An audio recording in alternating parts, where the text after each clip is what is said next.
What happened to the Sabbath? Why do most Christians observe Sunday instead? Or is Sunday the new Christian Sabbath? In our last video, we looked at Genesis 2 and compared its testimony to what God did in Mount Sinai in the days of Moses. And we discovered that the Sabbath commandment given at Mount Sinai was based on what God had done on the seventh day of creation, which was rested, blessed the day, and made it holy. And we also showed in our last video that what he did at creation week indicated he desired for his people to keep that Sabbath. So in other words, the Sabbath was not first given to the Israelites at Mount Sinai. It was first given to all of mankind at creation week. Now today we're going to keep my promise made in the last video to answer the question in the title of this video: what happened to the Sabbath? So we're going to take a little dive into history today. Hi, I'm Pastor Doug. Welcome to the Bible Detective. I hope you'll get something valuable out of this video, and if you do, please like it. Leave a comment, good, bad, indifferent, but leave a comment, subscribe to the channel if you haven't already done so, and then share this video with your friends. Even repost it on your social media sites if you would. Appreciate that very much. You know, historical context is very important to understand what happened to the Sabbath. In the first half of the 2nd century, and specifically from AD 132 to 135, there was a second major Jewish revolt against the Roman Empire, known as the Bar Kokhba revolt. As part of Rome's reaction, the empire issued a decree prohibiting the practice of circumcision and Sabbath-keeping, since these were the two primary distinctive features that made Jews stand out as different. Now, Christians in Rome and in Alexandria, Egypt, after this, made concerted efforts to disassociate themselves from the Jews. Remember that Christianity had begun by Jesus himself, who was a Jew, and the original apostles and followers were all Jewish. Even modern, honest Sunday-keeping scholars today acknowledge that anti-Semitism played a significant role in what happened here in the 2nd century, in the abandonment of the Sabbath by those two metropolitan areas only in the 2nd century, Rome and Alexandria. We're going to take a look at the comments of two Christian leaders to kind of illustrate what we're talking about here. The first one, as you see on your screen, is Justin Martyr. Justin Martyr was a Christian apologist who lived and wrote in Rome, roughly in the middle of the 2nd century, AD 150 or give or take some years. Here's what he said. Moreover, that God enjoined you to keep the Sabbath and impose on you other precepts for a sign, as I've already said, on account of your unrighteousness and that of your fathers. Now notice at the bottom of the screen, it says this is taken from Dialogue with Trypho. Trypho was a fictional Jew, which Justin Martyr made up as a way of addressing and promoting Justin Martyr's understanding of Christianity. And you can see the anti-Semitism there. You know, he's saying, you know, God gave you Jews the Sabbath to punish you because you were not righteous. Now, friends, no matter what your religious outlook is, if you're a Christian, you know anything about the Old Testament at all, you know that's nonsense. There is nothing in the Hebrew Scriptures, the Old Testament, in which God even hints that he has punished the Jewish people by giving them the Sabbath to keep. In fact, it's just the opposite. For example, we know from some of the Old Testament prophets that one of the major reasons given for the fact that God allowed the Babylonians to bring the Jewish nation into captivity was that they had kept the Sabbath very carelessly or not at all at times. Now, the second historical figure comes about 200 years later in the first half of the 4th century, Pope Sylvester. If every Sunday is to be observed joyfully by the Christians on account of the resurrection, and then every Sabbath on account of the burial is to be regarded an execration of the Jews. Well, that's a strong word. Damnation, curse. In fact, all the disciples of the Lord had a lamentation on the Sabbath, bewailing the buried Lord, and gladness prevailed for the exulting Jews. But sadness reigned for the fasting apostles. In like manner, we are sad with the saddened by the burial of the Lord, if we want to rejoice with them in the day of the Lord's resurrection. In fact, it is not proper to observe, because of Jewish customs, the consumption of food. Now, that last comment is evidence of the fact that the church leaders at Rome had begun a command to fast on the Sabbath. And they were trying to get the Christian, well, this is indisputable historical fact, by the way, indisputable fact that the church leaders at Rome were trying to get Christians everywhere to fast on the Sabbath so that they would feast on Sunday, because Sunday would be a much more enjoyable day then. You wouldn't look forward to the Sabbath after a while, right? You fast every day, and you have to be sad on the Sabbath. And then all this joy, all this great food on Sundays. And that came to us courtesy of Rome. We also know that by the middle or so, certainly by somewhere in the second half of the 100s, 2nd century, most Christians were still keeping the Sabbath, that is Saturday, 7th day of the week, as holy time, 24 hours of holy time, which is the biblical instruction. And they were also now attending services in honor of the resurrection of Jesus on Sunday mornings. But then the rest of the day on Sundays, they went about their chores and their daily routines and their work schedules. The 4th century was pivotal in this story. The Roman Emperor Constantine converted, and I use that in quotes, to Christianity and legalized it in AD 313, what history calls the Edict of Milan, or sometimes just the Edict of Toleration. Now suddenly Christianity was very popular. Tens, even hundreds of thousands, eventually millions, come into the church with their half-baked Christianity mingled with paganism. Now that changed everything.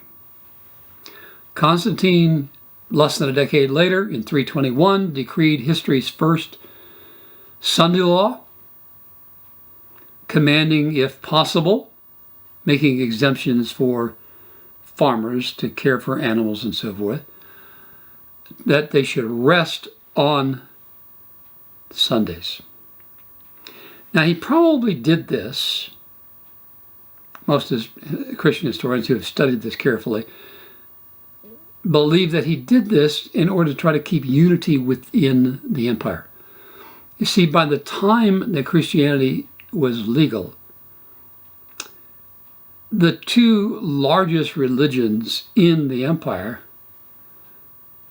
was a sun-worshipping cult called Mithraism, and those folks worship the sun, S-U-N, and Christians who worship the sun, S-O-N.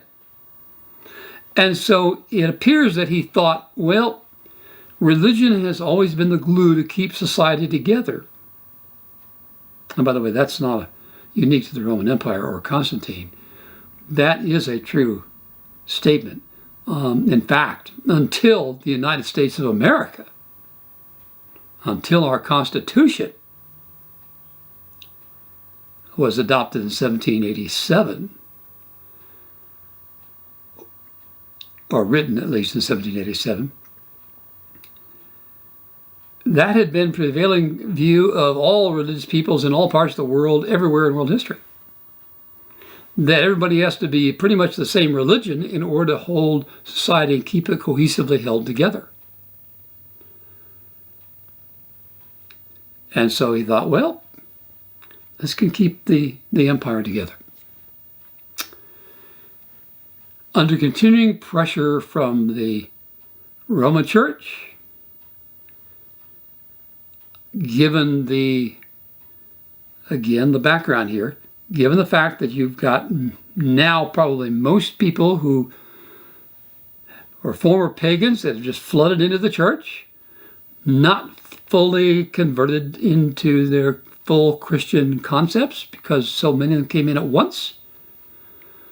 Church is now legal. It's popular. Leaders of churches like that. I mean, they're only human too, right? We're all human. Selfishness is within all of us. And then the Sunday legislation and the pressure from the Roman Empire to rest on Sunday. Under all of this context that was building up, the Roman Church kept pushing and pushing and pushing until even a council in the eastern half of the empire, the Council of Laodicea, took very strong and radical action. I say radical in terms of Christian history up to that time.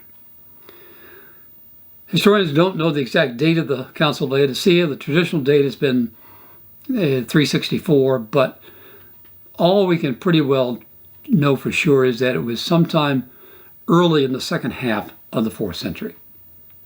Notice what it did. In fact, there's 2 canons. A canon is simply basically a separate paragraph in the decision of that council. This was a council of Christian bishops from all over the eastern part of the empire. Christians must not Judaize by resting on the Sabbath, but must work on that day, rather honoring the Lord's Day. And by Lord's Day, they meant Sunday, and by Sabbath, they still understood that as Saturday. And if they can, resting then as Christians, that is, resting on Sunday. But if any shall be found Judaizers, let them be anathema from Christ. In other words, anathema, let them be accursed. Wow. Outside of Rome and Alexandria, there's no evidence of this kind of major body of bishops, church leaders, making a decision and saying anything like this. Despite the fact that, yes, at this point, the Council of Laodicea, a little more than 200 years, Christians everywhere were observing Sabbath and honoring the resurrection on Sunday. Now, Rome and Alexandria, they didn't do that at all. They just met on Sundays. So this is radical. And notice Judaizing or becoming Judaizers. The anti-Semitism, it reeks of it. You know, don't be like the Jews, those nasty Jews. And if you are, the church is saying that Christ is putting a curse on you if you continue to keep the Sabbath. That's radical. That's history. You can't argue with that. But notice the same canon, actually a little bit earlier. I read it in a different order, but look at canon 16 there on the screen. The Gospels are to be read on the Sabbath, Saturday, with the other scriptures. So in other words, even the Council of Laodicea, which trashed the Sabbath, just like Rome and Alexandria had done more than 2 centuries before. But even then, the Council of Laodicea believed that Christians would continue to meet at least on Sabbath mornings, And so there were different scriptures were assigned that could be read. By the way, you can read the whole Council of Laodicea, the English translation of it, online. You can type it in. But I'm also going to make available in the description area something that you can go to, a paper that I wrote, that provides you all of the detailed information where you can go, most of them online, and check out my quotations here. So if you want to come back to this video after you've checked me out, then you can make certain that I was telling you historical facts. All right?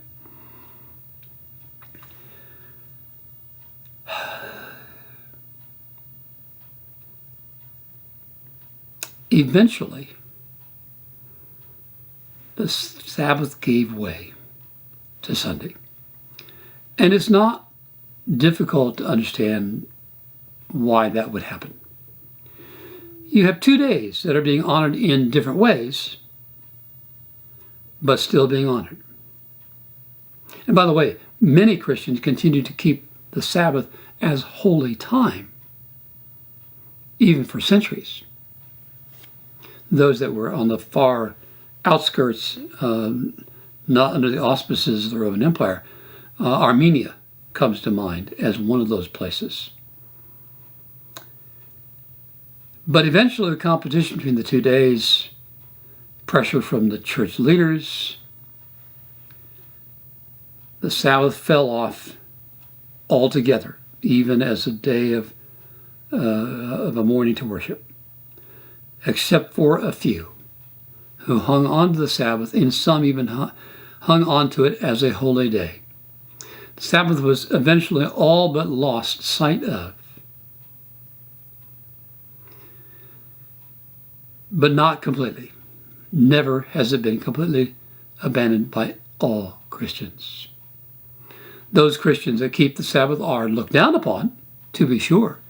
They're scoffed at as, oh, you must be a Jew lover or some such thing, or at least mixed up.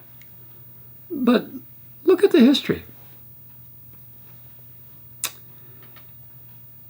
You really have two options as to what you do with this history. Let me briefly state these options and tell you what logic tells me.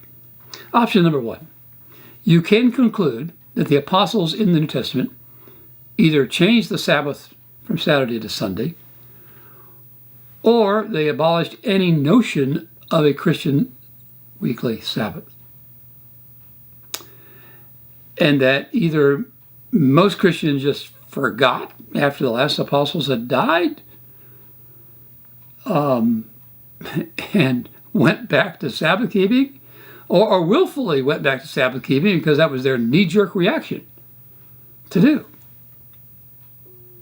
That's option number one.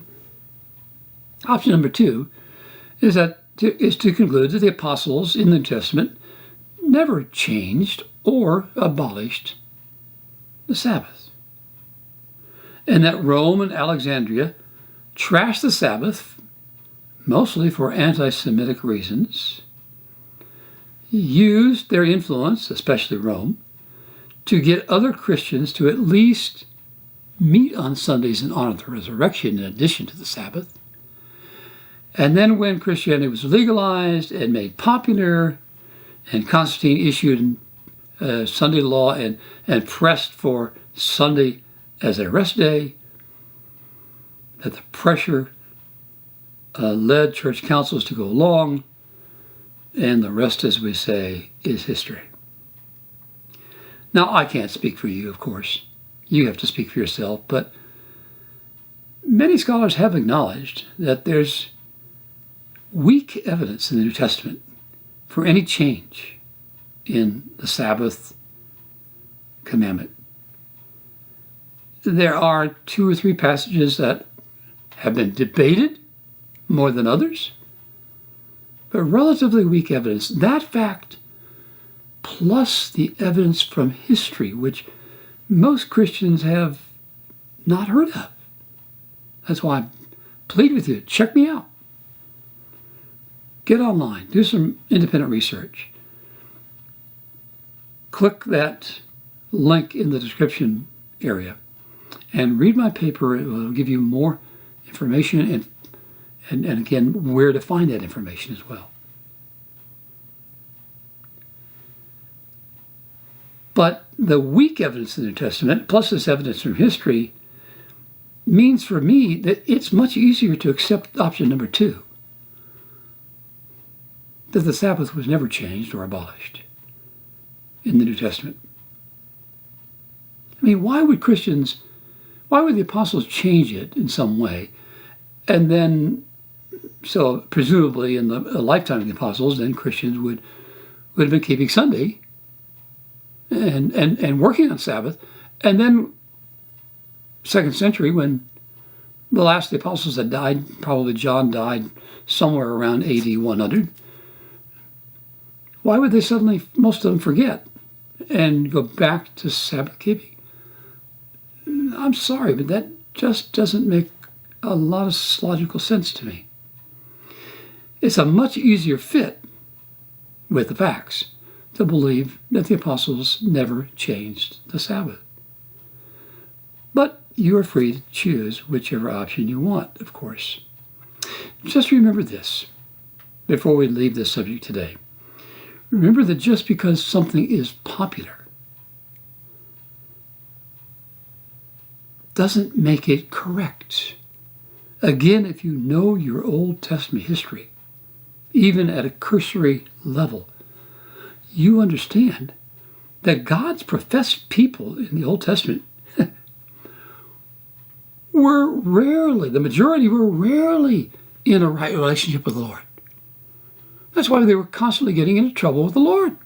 They were constantly violating the covenant, and so the curses of the covenant would come upon them as a result. He had warned them in the days of Moses, Deuteronomy 28, blessings and curses of the covenant.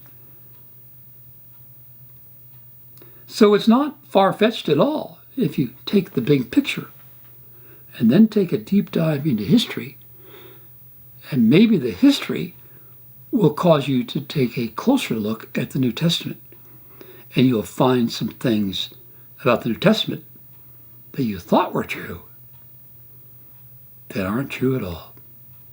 And I'm sure we'll be talking about some of those in the course of all of these videos.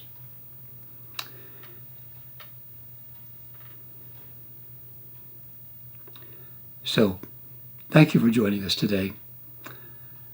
Until next time, remember that with a little bit of effort and the application of some common sense principles, you too can become a Bible detective.